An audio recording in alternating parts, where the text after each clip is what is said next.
തെന്നിന്ത്യയിലെ ഏറെ പ്രിയപ്പെട്ട താരജോഡിയാണ് നയൻതാരയും വിഘ്നേഷ് ശിവനും. ഇരുവരുടെയും സോഷ്യൽ മീഡിയയിലെ ഒട്ടുമിക്ക പോസ്റ്റുകളും ഏറെ പ്രേക്ഷക ശ്രദ്ധ ആകർഷിക്കുന്ന ഒന്നാണ്.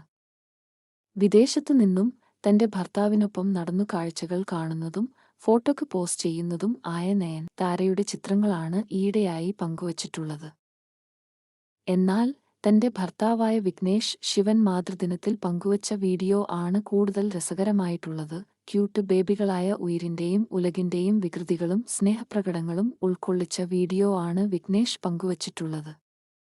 വിദേശയാത്രയ്ക്കിടെ എയർപോർട്ടിൽ അമ്മയായ നയൻതാരയുടെ തോളിൽ ഇരുന്നും മക്കളിൽ ഒരാൾ കളിക്കുന്നതും വീട്ടിലെയും യാത്രകൾക്കിടയിലും ഉള്ള നയൻതാരയുടെയും മക്കളുടെയും സ്നേഹപ്രകടനങ്ങളും വീഡിയോ രസകരമാക്കുന്നുണ്ട്. മക്കളായതിൽ പിന്നെ വളരെ സന്തോഷത്തിൽ ആണ് നയൻതാരയും കുടുംബവും. അതുകൊണ്ടുതന്നെ എല്ലാ വിശേഷങ്ങളും നല്ല സന്ദർഭങ്ങളും കുടുംബം പ്രേക്ഷകർക്കായി പങ്കുവയ്ക്കുന്നുമുണ്ട്.